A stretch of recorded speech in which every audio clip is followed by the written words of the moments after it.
תודה שחזרתם אליי. שלום לליאת אילוז, יועצת בחירה בנושא מימוש זכויות רפואיות. פעם אנחנו מדברות על קצבת שירותים מיוחדים. אז תסבירי מהי. קצבת שירותים מיוחדים זה בעצם קצבה שהמוסד לביטוח לאומי משלם למי שצריך עזרה בפעולות היום-יום. וזה אומר, מי שצריך עזרה בלהתלבש, להתרחץ, ניידות, לטפל בעצמו אחרי שירותים, בעצם אנשים סיעודיים. הבנתי. זה אנשים סיעודיים ואנשים מוגבלים? אנשים מוגבלים שלא צריכים עזרה בכל פעולות היום-יום, לא יהיו זכאים לשירותים מיוחדים. ואם הם כן צריכים, את יודעת, יש נכויות ברמות שונות. כן, תראי, זאת אומרת, זה לא רק סיעודי לגיל השלישי. אדם שהוא על כיסא גלגלים הוא נכה לכל הדעות, הוא 100% מבחינה רפואית, אבל הרבה פעמים לומדים לחיות ולהסתדר עם הלקות הזו. והידיים שלהם בריאות, והם יכולים להתלבש, הם ברוב המקרים גם יכולים להתרחץ בעצמם, ויש הרבה מאוד מקרים שלא יהיו זכאים לשירותים מיוחדים, למרות שהם נכים מאוד קשים. אז בעצם אנחנו נגדיר את זה שזה בעצם לגיל הזקנה, לגיל השלישי. לא, אוקיי. זה בדיוק אותו דבר כמו הסיעוד שניתן בגיל השלישי, אבל יש אנשים שצריכים את זה עוד לפני גיל הזקנה. כן, אז לכן אני כל הזמן מנסה לחדד, האם גם אנשים אחרים יכולים... אז בהחלט כן, מגיל 18 עד לגיל הזקנה, המוסד לביטוח לאומי משלם קצבה חודשית, כדי שיוכלו לרכוש את השירותים האלה. מעל גיל הפרישה, למעשה, אפשר להגיש תביעה לסיעוד על אותו עניין, שזה בעצם אותם מבחנים ואותם תנאי זכאות.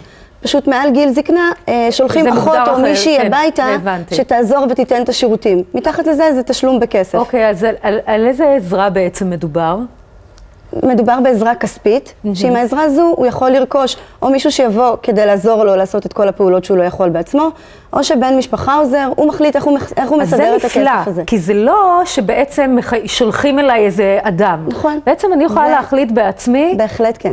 שהבן שלי, שאני יותר מרגישה איתו נוח, יטפל בי ויקבל את הכסף, או כל אחד אחר כמובן. נכון. תגידי, יש מקרים שאוטומטית מקבלים את הקצבה הזאת? כן, יש מקרים שמקבלים באופן אוטומטי, למרות שהם לא תלויים בזולת.